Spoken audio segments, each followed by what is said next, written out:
क्या आपने कभी किसी ऐसे स्थान के बारे में सुना है जहां भक्त अपनी मनोकामना को लेकर आते हैं और कभी खाली हाथ नहीं जाते हैं? इसका प्रत्यक्ष प्रमाण तब मिलता है जब मनवांछित फल पाने वाले खुद ही लौट कर आते हैं, डीजे ढोल के साथ निशान लेकर, और ईश्वर का धन्यवाद करते हैं।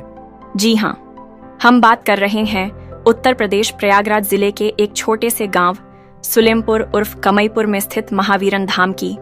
ये सिर्फ एक मंदिर नहीं, ये एक रहस्य है, आस्था, चमत्कार और इतिहास का संगम है, जहां कदम रखते ही दिल भारी हो उठता है, आत्मा हल्की और मन शांत हो जाता है। मंदिर के चारों ओर रखी इन प्राचीन मूर्तियों की कहानी और भी रहस्यमयी है। कहा जाता है कि ये मूर्तियां उस समय धरती से बाहर आईं, जब गांव वाले पानी की खोज में कुएं की खुदाई कर रहे थे। तब ये मूर्तियां सामने आईं तो गांव वालों को लगा जैसे कोई खोया हुआ युग फिर से जाग गया हो। कुछ इतिहासकारों का मानना है कि इन मूर्तियों की बनावट हड़प्पा मोहनजोदड़ो की सभ्यता से मेल खाती है। मानव सभ्यता का वो काल जो किताबों में दब गया था, यहाँ मिट्टी में सांस ले रहा है। महावीरन धाम से जुड़ी एक सत्य घटना जो एक घमंडी महिला से जुड़ी है, जो ईश्वर को नहीं मानती थी।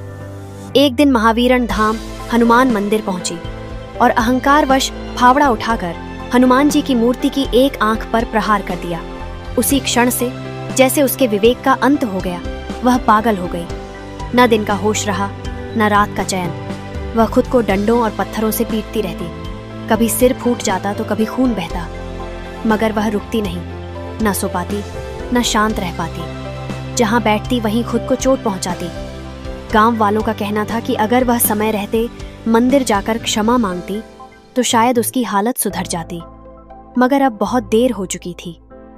लगभग 15 वर्षों तक वह इस दैहिक और मानसिक पीड़ा को झेलती रही और अंततः एक दिन इस संसार को हमेशा के लिए छोड़ गई। महावीरन धाम सिर्फ एक मंदिर नहीं, एक जीवित शक्ति है, जहां हर मंगलवार आरती की घंटियां गूंजती हैं, जहां भक्तों के मन में केवल एक नाम रहता है, जय हनुमान ज्ञान गुण सागर। लेकिन यह धाम केवल श्रद्धा का स्थान नहीं है, यह न्याय का सिंहासन भी है। जिस महिला ने ईश्वर को चुनौती दी, जिसने घमंड में आकर हनुमान जी की आंख पर वार किया था, उसका अंत किसी भयानक श्राप की तरह हुआ। न नींद न चैन, सिर्फ चीखें और आत्मघात की पीड़ा। 15 साल तक वह खुद को मारती रही और अंततः एक दिन चुपचाप इस संसार से चली गई। लोग कहते हैं, शक्ति को ललकारने से पहले उसके चरणों में सिर झुकाना सीखो। मंदिर के पीछे का रहस्यमयी कुआं, जो अब उपयोग में नहीं है, वह कभी इस रहस्य का द्वार बना था। आज भी लोग इसे धरती का वो द्वार मानते हैं जिसने इतिहास और आस्था को एक साथ जोड़ दिया। हर मंगलवार और शनिवार को यहाँ आरती होती है, लेकिन ये कोई साधारण आरती नहीं है। यह एक आह्वान है जिसे सुनकर भक्त दूर दूर से खींचे चले आते हैं। एक दिन कुछ ऐसा हुआ जो इस मंदिर की कहानी में रहस्य के साथ रोमांच भी जोड़ गया। 2 टोली एक साथ अपना अपना निशान लेकर एक साथ एक ही समय पर महावीरन धाम पर पहुंचे। उनके साथ में था डीजे, नक्कारा, बैंजो और अंग्रेजी बाजा। और फिर क्या मानो जैसे आसमान ही गूंज उठा हो भक्ति के संगीत से। लगा जैसे 2 शक्तियां आमने सामने हों। ना कोई प्रतियोगिता थी, ना कोई ईर्ष्या, बस श्रद्धा की झंकार थी और भक्तों की भावनाएं।